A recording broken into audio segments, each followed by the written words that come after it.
Assalomu alaykum. Anglayotganinglar Şinjan Yoshlar O'smirlar nashriyati 2008-yil 4-oyda 2-chi qitim nashr qilgan biografiyalik roman Qaynam o'rkishi. Avtori Abdulla Talib. 14-bob.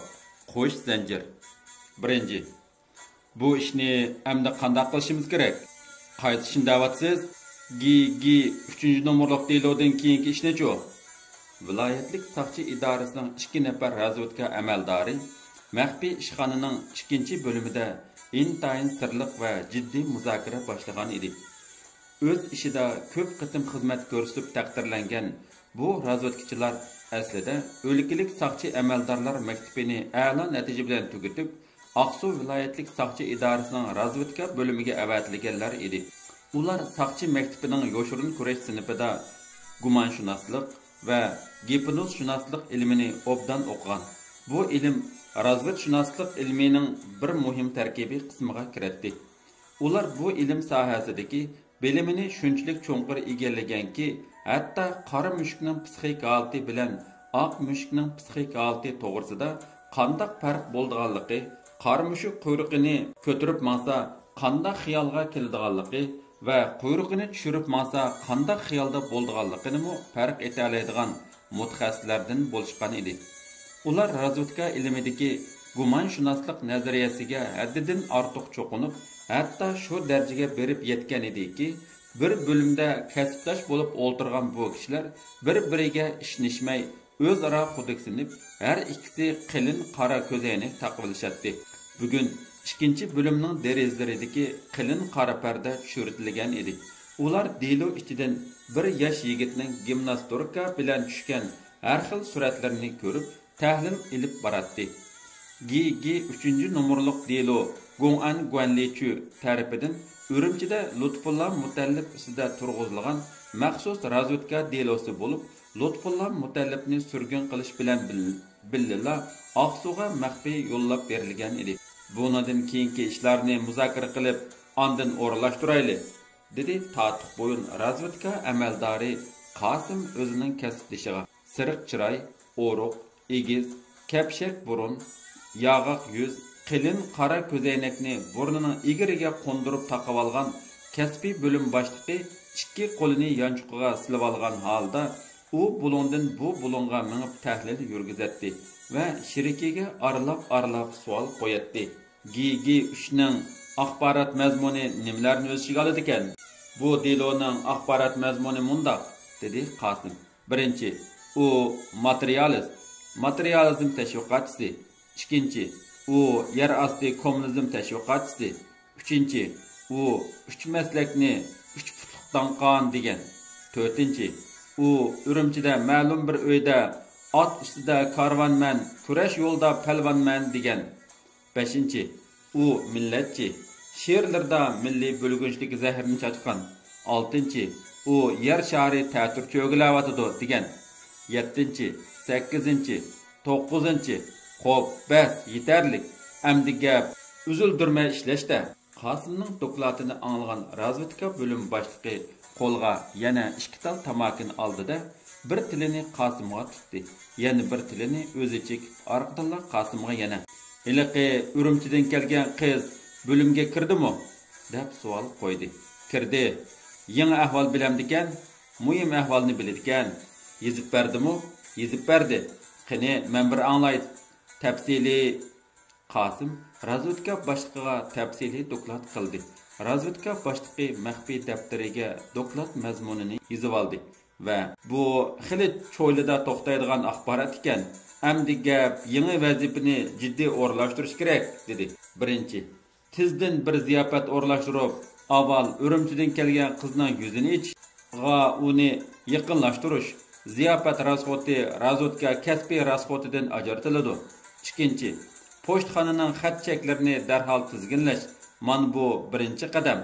2 qadamda, ya'ni keyingi qadamda bo'lsa, ular xizmatni mushundaq o'rlashtirib, uzungacha maxfiy so'zlashdi. Tush vaqti bo'lib qolgan chog'da muzokarasini vaqtincha to'xtatib, tushlik tamoqqa minishdi. Viloyatlik soqchi idorasining razvedka xodimlari Urumchidan kelgan qizdan nimalarni angladi, bu qiz bu yerga qandoq keldi, Biz endi kitapxonlarimiz bilan birlikda bu sirliq komediyaning beshiga qaytamiz. Lutfulla Urumchida o'qiyotgan chig'ida Taklimakan safarini oyoqlashtirib, Urumchiga qaytib kelgandan keyin mundaq bir jiddiy munozaraga duch keldi.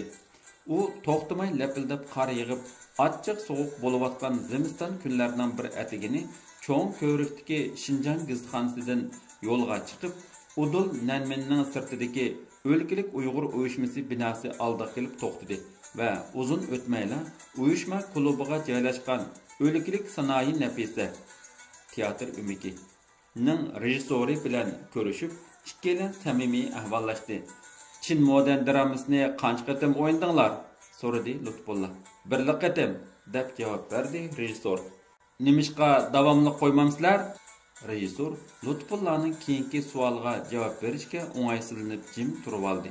Lekin Lutfulla bu yerda bir jin borligini ta'mildida yana ta'kidlab, "Qandaq bir gap bo'ldimi?" deb so'radi. Biz bu dramani davomli qo'ymoqchidik, lekin nima uchundir uyushma raisi bizning qo'limizdan kitobni ilib oldi. Kitobni egasiga qaytarmay, boshqalarning ilib oldigan nima haqqi bor? Men buningga cho'qim bir narsa deyishga ojizlik qilaman. Undaqda yuring, ikkimiz raisning bo'limiga kiramiz. Lutfulla bilan rejissyor o'rnidan turib, birlikda klub sirtidagi shahar ichiga kirib ketadigan cho'ng ko'cha oldiga keldi. Shimol tarafdan vijildab urib turgan sovuq shamol lapildab yig'ayotgan qorlarni Nanliang tarafga uchirib turardi. Janubiy darvoza yenidagi Rozi hojining masjidi oldidan kelayotgan 10 nechilagan janublik yetimchilar Lutfulla Mutallib bilan rejissyorga salom berib, dugdishgan peti Yanxon tarafga o'tib ketishdi.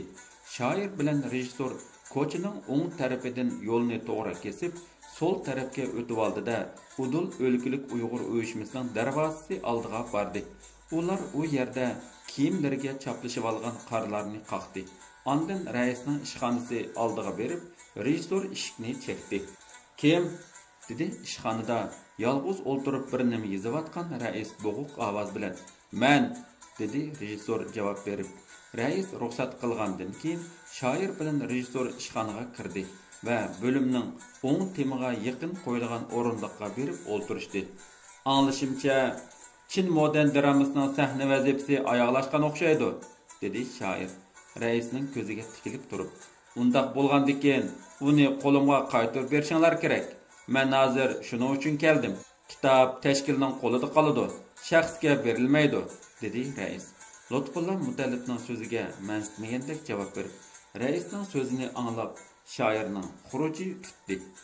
U qora chekiligi bor qizg'uch mo'yliq quloqchisini bir oz yuqori ko'tarib qo'ydi-da, so'l putini o'ng puti ustiga olmay bilib, ikki qo'lini qizg'uch rangli kalta xurum chapanining yanchug'iga silab oldi. U olmoq qo'ygan so'l putini to'xtamay harakatlantirdi. "Shaxsning", dedi Lutfulla jiddiy qilib, "emgak mevasini tortib olgan qandaq tashkil u? Shaxs hech qachon tashkildan ustun tura olmaydi. Kitobda hech kimning haqqi yo'q. U mening ijodiy emgakim, menga qaytarilish kerak. Berish bermaslik tashkilning ishi. Kitob qaytarib berilmaydi. Tashkil degan bir kishining hukmronligimi? Dunyoda mushundaqmi muthamlik bo'lamdi? Sening xolisliging qani? Ortiq ko'pib ketma.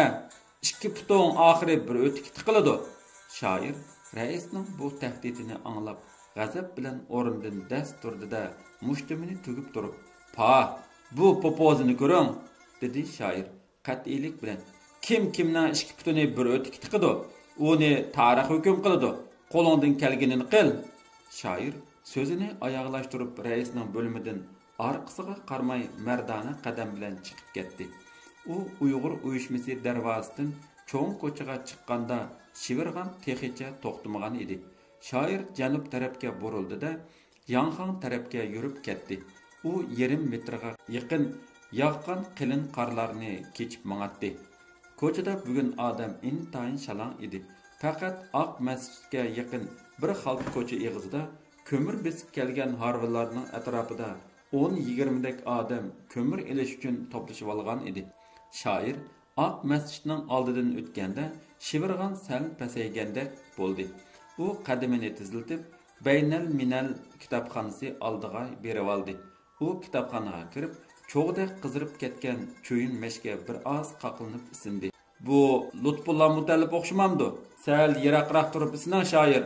Bo'lmasa qulqingiz tushib qoldi, dedi Qashqarlik bir yetimchi yigit. Askarchi. Xolis uyushma raisining adabiy taxallusi edi.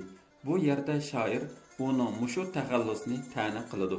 Yetimchi hayot yo'lini izlab Urumchiga kelgan sargardonlar o'zlarini yetimchi deb atashadi. Shivirg'anda ushib qolmay kelgan quloq, mashning qishib kelganda ushib qolamdikan, dedi shoir. Yetimchi yigitga chaqchaq qilib, "Rost, shundoq bo'ladi. Quloq ushib qolsa, qor bilan yondiramiz. O'tqa qaqilgan bilan quloqni qardan chiqarib qo'yamiz. To'g'ri aytdi", dedi beshiga kapga kiyib olgan yana bir yetimchi. "Mening qulqimmo nurg'on qatim ushib qolgan. O'tqa qaqilgan hamon qapirib chiqib va suv yiqib orqadan yeranglab tas saqaygan. To'nglab qolgan quloqqa qor besib ushukni yondirishni biz peshqadam yetimchilardan o'rgangan edik." Lutfullah yetimchilarning so'zini anglab, mashdan yiroq turib isindi va kitobxonada ancha uzun turmayla yana cho'ng ko'chaga chiqdi-da, Yanxon klubi yonidagi to'g'ri ko'cha bilan 6-maktabga keldi. Tush vaqti. O'qituvchi o'quvchilar uylariga ketishgan edi. Lutfullah maktab yonidagi bir qo'roni ichi bilan 6-maktabning ilmiy mudirining uyiga kirdi. "Kel, yaxshi kelibsan", dedi Soyibxon. Amdilla yavatgan tamog'ini qo'yib qo'ydi-da, o'rnidan turib shoir bilan qizg'in qo'l ilishib ko'rishdi va shoirni dasturxonga taklif qildi. "Bugun Urumchiga kelgandan buyon ko'rib boqmagan jutkun bo'ldi", dedi shoir shira yiniga o'ltirgach. Lutfullahning sovuqda to'nglab ketganligini sezgan Soyibxonning ayoli mehmonning oldiga issiq choy akeldi. "Qani, choyga boq", dedi Soyibxon ilmiy mudir. "Tamoqang muzlab qolmasin, menga qarama", dedi shoir. Soyibxonning ayoli piltilab qo'ygan jezisni chaqqan eshib silib, Lutfullahning oldiga bir taxsa lag'man akeldi. Ular tamoqlarini yeb bo'lishib parangga tushdi. "Bugun atiganda", dedi shoir. Uyg'ur uyushmasining raisining ishxonasida bo'lgan voqeani Soyibxonga tonishtirib, "Jutliq bir kunda eng yomon bir jutliq muomalaga duch keldim." Soyibxon ayni zamonda eng ilg'or ziyolilardan edi va shoirning ishonchli do'stlaridan biri hisoblanadi.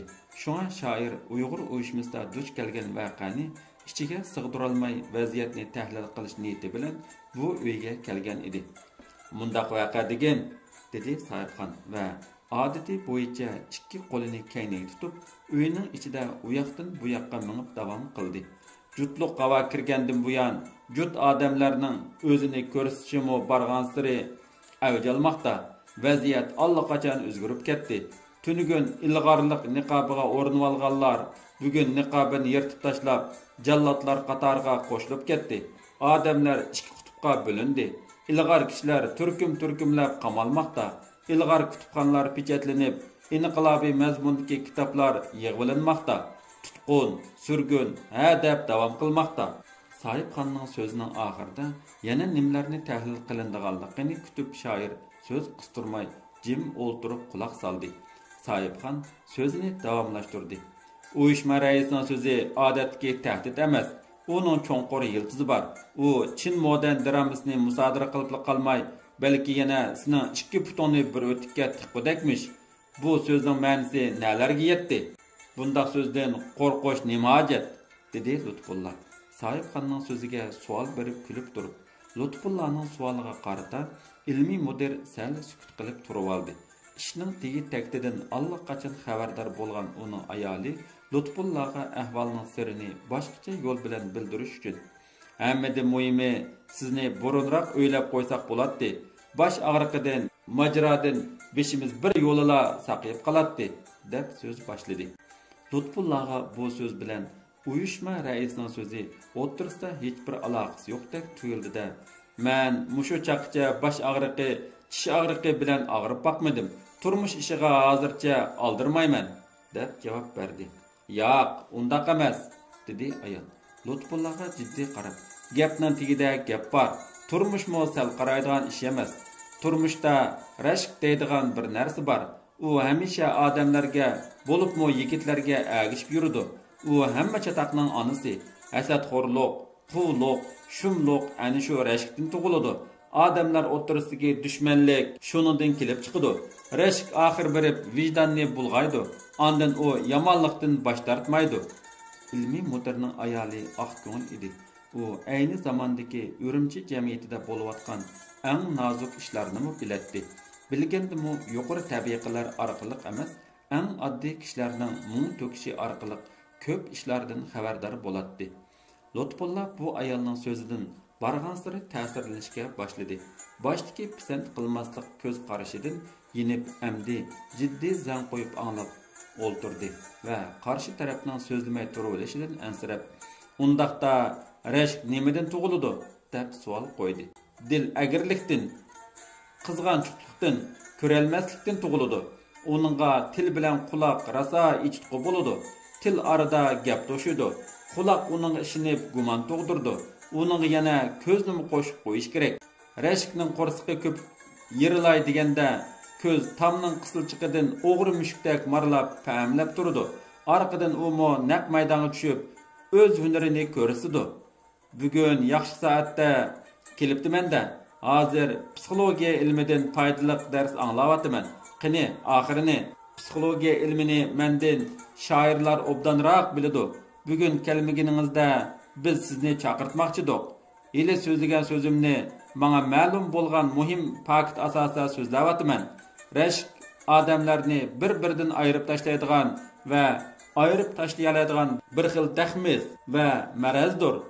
Alayliq, siz hozir bizning talantli va shuhratli shoirimiz. Shu tapda sizni paylab, rashk o'qiyasini tayyorlab turganlar azmi? Uning ustiga odamlar hozir ilm qo'ydi emas, amal qo'ydi chipib, hamma paskashliklarni qilmoqda. Ular paskashlik majburiyatini obdan ado qilish uchun rashk zeminidan paqal izlaydi. Bu so'zlaringizni ikki putini bir o'tikka tiqish bilan qandoq bog'lashga bo'ldi? Buni yanila rashk orqali bog'lashga bo'ladi. Siz meni gapga solganingiz bilan o'zingizga ba'zi ishlar ma'lum. Men yili sizni o'ylab qo'ysak, bosh og'riqidan bir yo'li qutulib ketamiz deganimning ma'nosi ham oxir berib uyushma raisining yuqorqi so'ziga bog'lanadi. Parizatning uyidagi va boshqa uylardagi o'ltirishinglarga qatnashganlar ichida mushu 6-maktabda o'qib chiqib ketganlar xili bor. Ularning ko'plari bilan mening ko'nglim yaqin. Ba'zilari pat-patli kelib, mening bilan paranglashdi. Bir qitimliq o'ltirishdan keyin Parizat, Nazira, Gulbaharlar o'zaro qattiq urushib, hozir bir-biri bilan gaplashmas bo'lib qolganligidan xabaringiz bordir? Ilmiy mudirning ayoli shoirga ko'yinib, yaqindan buyon o'ziga ma'lum bo'lgan bir qator amaliy ishlarni yo'shirmay uning oldiga qo'yishga boshlagan edi. Shoir qizg'uch xurum chopinini silvatdi va sharpsi ham xurum chekilik quloqchisi bilan qo'shib karvat ustiga ilib qo'ydi. Ilmiy mudir va uning ayoli aslida shoirning Urumchidagi eng sirdosh yaqinlaridan biri bo'lib, uzundan buyon bir qalbdosh edi. Urumchi vaziyatidagi burilish davrining halqiliq paytida o'zlarining istiqboliga munosabatlik bo'lgan bu paranglarni bir-biridan qilcha yo'shirishmidi. Azroq xabarim bor, dedi shoir javob berib. Siz Parizat bilan ko'proq tansi o'ynab qo'yganingiz uchun Nazira rashk qilib, o'lib olg'ili tasliq qilibdi. U ikkisi maktabda ketishmaydi. Mana endi sizni talishib, bir-biri bilan chashlashib, o'lgidek urushib, bir-biri bilan gaplashmaydigan bo'lib qoldi. Pa, savzdan xabari yo'q, guruch demyapti danga. Buni yigitning omati demamsiz? Ilmiy mudir va uning ayoli shoirning so'zidan kulishdi. Omad bilan ofat, dedi sohibxon ayol orqadan. Doim bir uyda qo'ng'udek, qizil gul bilan tikan bir shoxda turg'udek, shaytondanmi odam shaytoni yomon bo'lg'udek. Lutfulla bu maqol tamsillarni anglab hayajonlandi. U bu so'zlarning xulosasiga taqozo bo'lib talmiratdi. Ilmiy mudir darhol Lutfullaning hissiyotini sizib oldi-da. Lachin qarab tapqudek, tulki marab tapqudek, bo'ra purab tapqudek. Sizlarning o'ltirishinglarda bir qancha marab tapquchi yigitlarmi, qizlarmi bor ekan. Sen Parizatning uyidagi vichirkining o'tmishini bir qo'r eslab ko'r. Shu vichirkida seni o'ylab qo'ymoqchi bo'lgan yiliqi kelishgan xushxuy yigitning xuy paylini va uning orqa teriki Yantaqubning harakatini cho'nqur tahlil qilib ko'r, dedi. Ayolining so'ziga qo'shimcha qilib, İkinci, Lutfulla bu ahko'ngil do'stining uyidan xo'shlashib, gazetxona ichidagi hujrasiga berib, ilmiy mudir va uning ayolining qimmatli fikrlarini uzoq aslidi. Lekin yo'shirin ishlarning tigi taktini bilib olish osonga tushmaydi. Parizatning uyida bo'lgan vichirkada shoirning og'zidan chiqib ketgan ikki jumla vaznlik so'zni shu o'ltirishga qatnashgan kelishgan xushxuy yigit shu kechidla eqitmay temitmay zalla qilib razvedka organiga yetkazib bo'lgan edi. Uyushma raisi bo'lsa bu ishdan boshqa bir yo'l bilan xabar tepib, umu o'z burchini ado qilgan edi. Shu vichirkadan keyin oradan 2 kun o'tmay Nazira nemishqidir tunigun oqshom butun bir kecha dakka-dukkida xotirjam uxlay olmadi. U arlab karvati ustida tortib, birdam u yoqqa, birdam bu yoqqa to'lg'anatdi. Uning yonida birga yotgan, o'zidan 1 yoshli kichik singlisimu tun yarmigacha uxlay olmay, qiynalib ketayotgan ojizning azobini sezib, ichi og'irtatdi va tam tarafga chaplashib yetib, ojizning erkin o'rilishiga kengroq o'rin bo'shtib berdi. Ishq muhabbat mushundoq yomonmidi? Tova, mening beshimga azbiroy xudo bundoq kun tushmasin yoki ochamga boshqa bir ish dard hasrat qilganmidi? Deydi Naziraning singlisi hadisiga ichi og'irtib. Lekin u otasiga to'g'ridan to'g'ri so'z qilishga petinolmaydi. Parizat bilan kichkidan bir necha jihatlarda baslashib cho'ng bo'lgan Nazira yo ayrilib chidamaydi, yo billa bo'lib ketisholmaydi. Gohida oylab gaplashmay, moy tartishib yurishadi. Parizatning uyidagi o'ltirishda Lutfulla Mutallib bilan Parizat ko'prak tansi o'ynab qo'yganiga Nazirani xuyi tutib qolgan edi. Bu ishni faqat qizlar o'zaro bilishadi. Shoir bu ishlarga aloqasiz bo'lgani uchun pisandmi qilmaydi. Lekin bu o'ltirishlarga qatnashib kelayotgan iliqi kelishgan xushxuy yigit Parizat bilan Naziraning o'tirisidagi rashk surkilishidan apchillik bilan foydalandi va hech qanday sezdirmay, "Bugun oqshomgi ishni sezgansizda, demidimmi, ish boshqacha" deb o't quyruqlik qilishga boshladi. O'ltirish oyoqlashgandan keyin mushu kelishgan xushxuy yigit bilan Nazira yolg'iz orqada qilishdi va yo'lda pinhon ketib, yigit Naziraning quliqiga asta pichirlab yuqoridagi so'zi bilan eshitqulik qildi. "Ancha sizalmadim", dedi Nazira yigitga javob berib. "Rost sizalmadingizmi yoki xufsanlik qilyapsiz? Yiliqi Lutfulla degan butun bir oqshom sizga ko'z qilib shuncha o'ynab ketdi-ku. Kim bilan? Parizat bilan-chu. Voy onimay, meni desa bir-birini choy qilib yutvilsin." Ikkilan sirliq suhbatga kirishib ketayotgan chog'da boshqa bir joydagi kechilik o'ltirishdan qaytgan bir turkum o'g'il qizlar qarshi tarafdan kelyotdi. Yigit bilan Nazira darhol yo'lning ikkinchi tarafiga o'tib, ko'cha yoqsidagi bir tup qiri terakning keyniga o'zlarini daldiga ilishdi. Qarshi tarafdan kelyotganlar o'tib ketgandan keyin yigit yana so'z boshlab, "Yo'q Nazira, siz undaq bexasirlik qilmang. Hamma odamda ozroq bo'lsa-mu g'urur bo'ladi-da. Birov sizga kushanda bo'lib, qarab turibla sizni sundirman desa, uningga qarab turg'il bo'lamdi?" dedi. Naziraga yigitning mushu so'zi bir oz ta'sir qilib qoldi. Rashkni do'st bilgan kishi gumonxo'r bo'ladi. Uning quliqi osonla kishining so'ziga ishinib qoladi. Nazira hozir yigitning so'ziga aldinishga boshladi. "Undaqda qanday qilish kerak? Uning yo'li oson. Undaq qozongan mundaq cho'mich. Keyingi qatimda Lutfullani Parizatdan tortib olamiz." Nazira allaqanday xiyollar bilan band bo'lib, undan chiqarmay jimib ketdi. Yigit uning chechilayotgan xiyolini jalb qilish uchun yorining ustiga tuz besib, "Texi ishonmayapsizsiz? Mening choram bor. Men sizga yordam berman. Biroq" yana so'z boshladi. "Qani, biroqning oyg'ini demamsiz? Men boshdan kechikka kirasiz." Yigitning so'zi bargancha sirliq tarafga ketayotganlikdan Nazira bir oz xudiksirab qoldi. U yigitning oxirgi so'ziga javob bermay sukut qilib turib oldi. Lekin yigit uzundan buyon Naziraning xuy paylini, mijoz xarakterini, turmush ahvolini cho'nqur egillagan edi. Nazira ko'ngildagidek turmush qurib olsam va ko'ngildagidek xizmat tepib olsam deb kech kunduz orzu qiladi. Uning rashk qiladigan boshqalarni ko'rolmaydigan ojizligi uning orzusining amalga oshishiga to'sqin bo'ladi. Uni boshqalar ichi tor, ko'zi kichik, qizg'anchoq deb ayblashadi. Hiliqi yigit uning mushu taraflarini to'liq tushunib bo'lgan edi. Naziraning sukut qilib turganligiga qo'ymay, "O'ylab bo'ldingizmi?" deb uningga yana savol qo'ydi. "Nimani deysiz?"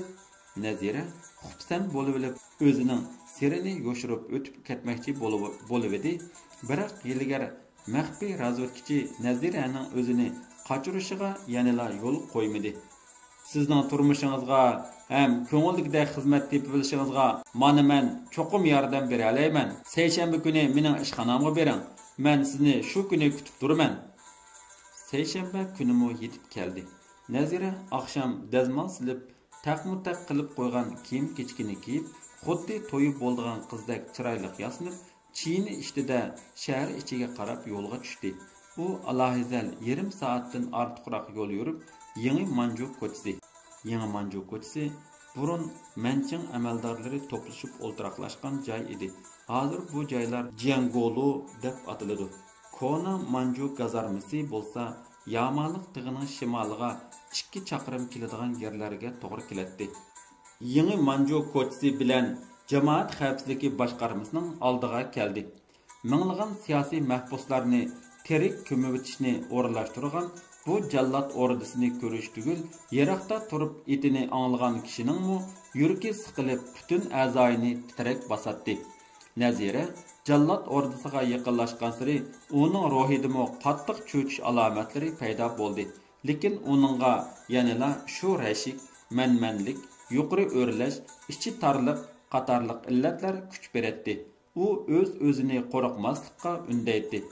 Nazira darvozadan kirganda cho'ng quru saynasida uni hiliqi kelishgan xushxuy yigit kutib oldida ishxonasiga boshlab kirib ketdi. Uning ishxonasi orqa binodagi 9-nomerlik uyda edi. Yigit Nazirani o'zining xos ishxonasiga boshlab kirib, oldi bilan Naziraning oldiga choy qo'ydi. Orqadan: "Men oqshom deganimdek, biz sizning turmush yo'lingizga yordam beramiz, lekin bu yerda sizning samimiyatingizni sinab ko'rmoqchimiz. Iliq kuni siz Lutfullaga qachon turmush qursiz deb chaqchaq qilganingizda u bir tarafdan Parizatga ko'zni qisib qo'yib, yana bir tarafdan ot ustida karvonman, kurash yo'lida palvonman deganligini hammalar angladik. Qolganlarimi isbot bo'ldi. Uning Parizatga ko'z qisib qo'yishi Parizat bilan va'dasidan bo'lganligi uchun biz uni Parizatdan ayirib o'tib, ondan siz bilan bugun mushu haqda bir isbot yozib berishingiz kerak" deb so'zini boshladi. Yigit so'zini tugatib bo'libla bir parcha qog'oz bilan qalam akilib shira ustiga qo'ydi. Naziraning Parizat bilan bo'lgan manmanlik talashishi va rashk husumatlari uni osonla isbot qog'ozi yozishga ko'ndirdi. U ancha titirmayla bu isbotni yozib tugatib maxfiy razvedkachining qo'liga sundi. Maxfiy razvedkachi Nazira yozgan isbot qog'ozini qo'liga olib, inchiklab o'qib chiqqandan keyin qanoat hosil qilib: "Qamlashtirib yozibsiz.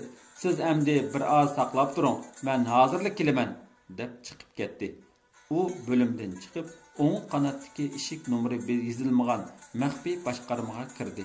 U bo'limda jamoat xavfsizligi boshqarmasining razvedka boshqarma mas'uli Liu apandi va uning maxfiy aloqachisi Yantaqub o'ltiradi. Liu Bindi 1901-yildan 1944-yillar shu yillarda jamoat xavfsizligi boshqarmasining muavin boshlig'i va qo'shimcha maxfiy turma boshlig'i edi. 1944-yili maxfiy xizmat bilan G'uljaga borganda partizanlar tarafidan o'ldirilgan. Maxfiy razvedkachi kiribla Liu apandi bilan Yantaqubga ahvolni doklad qildi.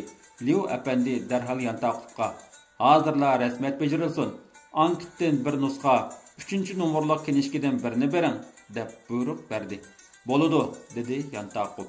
Yantaqub o'rnidan turib, tartmasdan kinishki bilan jasuslik ankitini elib, hiliqi razvedkachining qo'liga tutqizdi. Maxfiy razvedkachi bu narsalarni elib, Liu apandiga ta'zim qilib, boshqarmaning ishxonasidan chiqib ketdi-da, udul berib Naziraning qo'liga tutqizib, "Ankitni hozirla to'ldiring" dedi.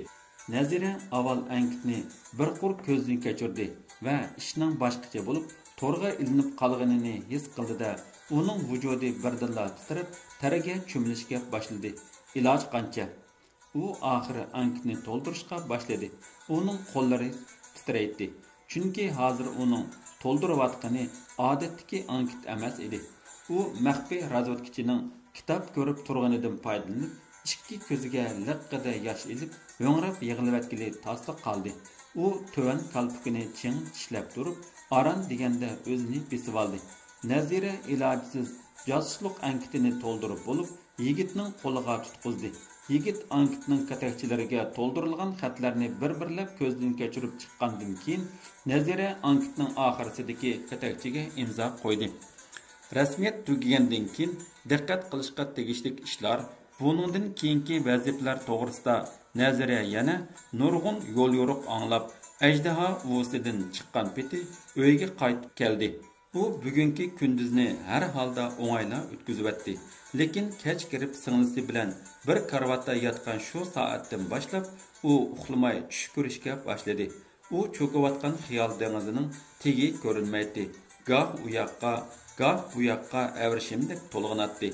Qara besib yo'yilib varqiraydi. Uni yutish uchun bir mudhish ajdaho oldiga kelib dahshat ko'zi bilan uningga tikilatdi. Bugun bir ko'z bog'lig'uchi sergarning ilkiga tushdimi nima deydi u. O'zi bilan o'zi so'zlashib, rashk, ko'ralmaslik, ichi tarliq illatlarini sal chaqlamaslik kerakligini u pushaymon qilib eslamoqda. Lekin hozir pushaymonni oladigan qacha yo'q edi. Haqiqatda u rashk va ko'ralmaslikning qurboni bo'ldi. U aldangan edi. Lutfulla 6-maktabning ilmiy mudiriga va uning ayoliga savizdan xabar yo'q, go'rish dam yapti degan xalq maqoli orqali o'zining na Parizat bilan, na Nazira bilan hech qanday muhabbat aloqasi yo'qligini izhor qilgan edi. Biroq ularning o'z ichidagi hasadxo'rlik, hiliqi og'zi shikar, dili zahar yigitning tirnoqdan kir izdishiga bahona bo'lib berdi. Nazira bir kecha azoblangandan keyin atsi ham butun bir kun yostiqdan beshni ko'tarolmay yotdi. Kunlar o'tdi, oylar o'tdi. U o'zi bog'lanib qolgan bu sharmanda ishdan bosh tortolmadi. Shoirni surgun qilgan G 3-nomerlik delo mana shundoq yo'llar bilan turg'izildi. Shoir Oqsuga surgun qilinib bir oy o'tar o'tmay, Nazira yana shu kasbiy xizmati bilan Oqsuga avatildi. U nurg'un yangi yo'l yo'riq topshirib oldi. Yantaqub o'zining savoqdishi Lo'qurga Nazirani tunishtirib maxsus xatma yozib berdi. Naziraga bu kasb amdi ancha ariq kelmaydigan bo'lib qolsa kerak. U Oqsuga qarab yo'lga chiqdi. Nazira Oqsuga ketayotgan safarida uchoqqa tushib shahar ichidagi Cho'loq Tunganning oshxonasida Zulfiya bilan uchrashdi. Zulfiya kuchada ishlab qilish qo'yida bo'lib yuratdi. Ular oshxonadan chiqqandan keyin Nazira tushgan saroyga berib bir kecha kunduz xoli paranglashdi. Zulfiya Qo'shavatda Lutfulla mutallib bilan bo'lgan ko'rishish jarayonlarini, Gulbahor bilan shoirning bog'lanishlarini Naziraga bir-birlab ezib uchirib uqtirdi. Gulbahor texi mundaq ish bor edigina. Zulfiyadan Gulbahorning etini anglagan hamon Naziraning qo'yqa chechi tik turib, jon pini chiqib ketgandekla bo'ldi va "Voy, rostavatamsan yo chaqchaqmi? Men Urumchida bu qiz bilan munosabati borligini anglab boqmagan-ku" deb ta'kidlab so'radi. "Qiziq ekansan, men bekor chaqchaq qiladigan ahmoqmi? Bozorda 1000 kishi, ko'ngilda bir kishi, hamma qizni sen qandoq bilib bo'la olaysan? Rostilla ikkisining o'tirisiga sapqi bor, beg'i bor ishmikan yo tilning uchidagi ishmikan? Ajabmi azvaylab ketding-a? Rostilla tutsa beg'i bor, ko'ygan dig'i bor ishkan. Yozgan xat va sovg'a salomlarini men o'z ko'zim bilan ko'rgan tursam." Zulfiyaning javobidan keyin Nazira birdilla qora targa tushimdida yangi rashk savdosida u xudini yo'qitib, o'ng mushtumini tugib turib, peshonasiga bir qanchini urdi. Ondan u o'zini konga tashlabdi. "Voy xudoyim-ey, endi sana nima balo bo'ldi?" dedi Zulfiya. Ishning tegi taktini bilolmay, hang-tang bo'lib, "Yo'q, yo'q, menga gap qilma." Nazira bu kecha ham zodila uxlay olmadi. Xilma-xil ziddiyatlik fikrlar uning mingisini qo'chmoqda edi. U ko'ngil azobini tinchitish uchun saroy oldiga chiqib, bir sugatning tuvida o'ltirib tong atqizdi. Lekin u Aqsuga barmay mumkin emas edi. Ertasi uni ilib mangan Harva Aqsuga qarab yo'lga chiqdi. U 11 nomerlik uydagi gumonliq ziyofat bo'lishining oldingi kunida Aqsuda paydo bo'ldi va darhol 2-bo'limga kirib, qo'lidagi 3-nomerlik kinishkisi orqali salohiyatini ma'lum qildi. Nazira yo'lga chiqish bilan billala uning vazifasi, orzusi, uning orzuchiligi va ojizligi bo'libmi uning tushidagi xam xiyoli qatorliq ishlar ustida o'liklik jamoat xavfsizligi boshqarmasi Aqsu viloyatlik soqchi idorasiga allaqachon tafsiliy ma'lumot avatib bo'lgan edi. 2-bo'lim razvedkachilarmi ahvoldan xabardor bo'lgan. Şuna Nazira kelişi bilenler, ular qadinas kishilardek so'zlashib ketishdi. To'yingizni amdi biz egi bo'lib qilib qo'ymiz. U kishi bilan bir ish qilishni qo'yoqlashtiring. Bo'libmi xizmatingizni g'albilik ishlashni unutib qolmang, dedi razvedkachi Qosim. To'yvidislar, u ishning amdi amalga oshmaydiganligiga ko'zim yetdi. Men keyin qaytib ketaman. Qandaqcha amalga oshmaydi? U kishining egisi bar ekan. Nereden aldınız? Kuchada. Nazira Kuchadagi saroy yatqida Zulfiyadan anılganlarını razvedka amaldorlariga tafsili so'zlab berdi. Bu ishlar tayinliq gap. Uni buzib tashlash qo'limizdan keladi. Xotirjam bo'ling. Nazira tin chiqarmay jim o'ltirdi. Razvedka amaldori Qosim orqadan bir tal tamaki yogab chik turib, "Safar ustida charchidingiz. 1-2 kun dam eling. Keyin biz yana davomli ko'rishib turamiz", dedi Naziraga. Nazira o'rnidan qo'zg'alib, ishxonadan chiqib ketishga tamshalganda, razvedkachi Qosim yana uni to'xtatib, "Siz Kuchada anglagan hiliqi yangi ahvollarni hozirla yozib bering", dedi. U Naziraning oldiga duvat, qalam, qog'oz akilib berdi. Nazira yozib bo'lib, razvedkachining qo'liga tutqizgandan keyin ishxonadan chiqib ketdi. Lutfulla bilan hech qanday muhabbat rishtasi bo'lmagan bu qiz boshqa bir qiz bilan manmanlik talashib, rashk qilishib, asossiz gumonning kayniga kirib, mana endi bir cho'ng jinoiy tor ichiga kirib qoldi. U hozirmi manmanlik qiladi. Shu rashk va shu gumonxo'rlik turtkisida yangi jinoyatlarni ishlamoqchi bo'layotganini u yanada sezmaydi. Davomi bor.